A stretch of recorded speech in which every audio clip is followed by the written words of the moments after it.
మన ఫ్యామిలీ అందరికీ హాయ్ అండి. ఇల్లంతా సందడే సందడి అన్నట్టుందండి. నిజంగా నాకైతే కొంచెం పని ఎక్కువ, కానీ వీళ్ళందరినీ చూసి ఆ పని పెద్ద కష్టమేం అనిపించలేదు. చాలా సరదాగా అనిపించింది. ఎవరైనా సరే అండి, ఇటు అమ్మవాళ్ళు అక్క వాళ్ళైనా, లేదు మా బావగారు పిల్లలు అక్క అయినా, లేదు మామయ్య గారు తమ్ముళ్ళు అంటే చిన్న మామయ్య గారు వాళ్ళు, పెద్ద మామయ్య గారు వాళ్ళు, వాళ్ళ కోడళ్ళు కొడుకులు, ఇట్లా ఎవరైనా సరే ఇంటికి వచ్చారంటే నాకు చాలా సంతోషం అనిపించిద్దండి. ఇక వేణు వాళ్ళు వచ్చారని అమ్మ వాళ్ళు వచ్చారు, అమ్మ నాన్న వచ్చారు, అలాగే చిన్నక్క వాళ్ళు హైదరాబాద్లో ఉంటారు ఫ్యామిలీ అందరూ. చిన్నక్క కూడా మొన్నే వచ్చింది హైదరాబాద్ నుంచి, కానీ అనుకోకుండా సడన్గా ఇక్కడికి వచ్చేసింది. అలాగే పెద్దక్క, ఇట్లా ఇల్లంతా కూడా సందడిగా ఉందండి. ఎవరైనా సరే, ఇటు అక్క వాళ్ళైనా, లేదు బావగారు వాళ్ళ పిల్లలైనా సరే, మా చిన్న మామయ్య గారు వాళ్ళు, అత్తయ్య గారు వాళ్ళు, తోడుకోడలు, ఇట్లా ఎవరన్నా వచ్చినా కానీ నాకు చాలా సంతోషం అనిపించింది. మీకు ఎన్నో వీడియోలో చెప్పాను, నాకు రిలేషన్స్ అంటే చాలా ఇష్టం. మనుషులంటే, మమతలంటే, అక్క చెల్లెళ్ళు, అన్నయ్యలు, తమ్ముళ్ళు, బాబాయిలు, ఇట్లా ఈ వరుసలంటే నాకు చాలా ఇష్టం. బిడ్డలు, కొడుకులు, ఇట్లా అనమాట. ఇక మన వాళ్ళు అందరూ వచ్చారు కదా, చికెన్ చేశానండి. ఫస్ట్ టైం పెద్ద కుక్కర్లో చికెన్ వండాను. పెద్ద బాయిలరు అంటే నాటుకోడి లెక్క గట్టిగా ఉంటుంది, చాలా బాగుంటుంది. కానీ కూర చేసే విధానాన్ని తీయాల, ఇంకా హడావిడిలో వీడియో తీయలేదన్నమాట. కూర అయితే టేస్ట్ చాలా బాగుంది. అయితే ఎప్పుడైనా అందరం ఇలా కలిసామంటే ఒక్కసారి అందరం కలిసి అన్నం తింటామండి. కానీ ఈసారి పిల్లలతో ఒకసారి తినలేకపోయాము. అంటే పిల్లలు చికా చేస్తున్నారని ఒకళ్ళం ఒకసారి అట్లా ఎవరికి వాళ్ళం అన్నం తిన్నాం. అందరం ఒక్కసారి కలిసి అన్నం తింటే ఆ సరదానే వేరు కదా. నిజంగా అసలు చాలా అంటే చాలా సరదా అనిపించింది. ఇక ఇంతకుముందు చిన్న వీడియోలో కూడా చూపించానండి.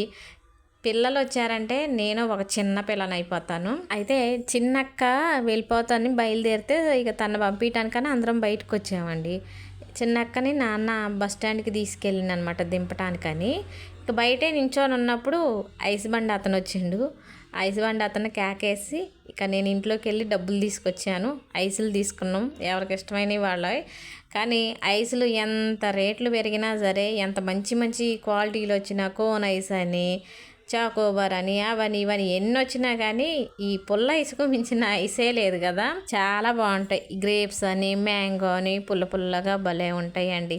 కానీ ముందు వాటి టేస్ట్ ఏమో కానీ ఇలా అందరితో గడపటం నాకు చాలా సంతోషం అనిపించింది.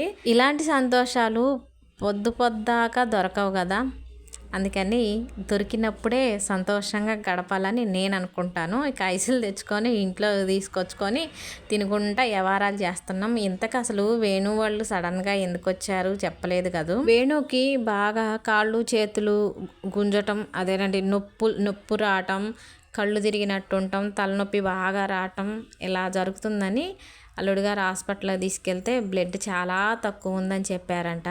ఇక పిల్లలిద్దరిని తను చూసుకోలేకపోతుంది. ఒక 2 రోజులు 3 రోజుల్లో ఇక్కడ ఉంచి వెళ్దామని వచ్చారండి.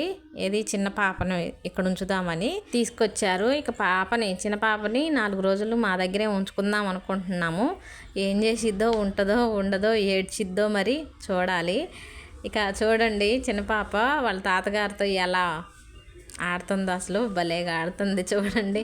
మా ఆయనగారు ఈ పిల్లల్ని చూసినప్పుడల్లా అంటారనమాట, మా పిల్లోళ్ళు నేను ఎక్కువ ఎత్తుకోలేదు. నీళ్ళు చూడండి ఎట్లా వారు పోసిందో. మంచి సరదాగా ఆడుకుంటుంది వాళ్ళ తాతతో. అయితే మా వారు ఎప్పుడు అనేవాళ్ళు, మా పిల్లలు పుట్టిన టైంలో చాలా బిజీ అనమాట. అప్పుడు మోటార్ ఫీల్డ్, ట్రాక్టర్లు ఉండేవి, చాలా బిజీగా ఉండేది, పిల్లలతో ఎక్కువ గడపలేదు. ఇక ఈ పిల్లలిద్దరిని ఎత్తుకుంటూ ముద్దులాడుకుంటూ అలా పిల్లలతో గడిపినప్పుడల్లా అంటుంటారనమాట. అప్పుడు రోజులు ఆయన గారికి గుర్తుకొస్తాయి అనమాట. ఇక సాయంత్రం 4 ఆ ప్రాంతంలో అందరూ బయలుదేరారండి. చిన్నక్క వెళ్ళిపోయింది, అమ్మ నాన్న వెళ్ళిపోయారు. ఇప్పుడు వీళ్ళు కూడా వేణు వాళ్ళు కూడా వెళ్తున్నారు. కానీ చిన్న మనవరాలని ఇక్కడ వదిలేసి వెళ్తున్నారు. ఇక వాళ్ళు వెళ్ళేటప్పుడు ఒక మాట చెప్పారు, మిమ్మల్ని బుడ్డమ్మాయి బాగా ఏడిపించింది అనుకోండి, మాకు ఫోన్ చేసి మీరు బయలుదేరండి, మేము కూడా అటు నుంచి బయలుదేరి వస్తాం, మధ్యలో కలుసుకోవచ్చు ఒకవేళ ఎక్కువ ఏడిపిస్తుంటే అని చెప్పి వెళ్తున్నారు. కానీ అట్లేం ఏడిపియదు. వేణు ఎప్పుడన్నా ఇక్కడికి వచ్చినప్పుడు మా దగ్గర వదిలేసి పగల ఏదన్నా తిరువూరులో పని ఉంటే వెళ్ళి వస్తుంది, అప్పుడు బాగానే ఉంటుంది. కాబట్టి భయపడే పని లేదని నేను కూడా అనుకుంటున్నాను. ఇదండి ఈరోజు వీడియో నచ్చితే లైక్ కొట్టండి అబ్బా.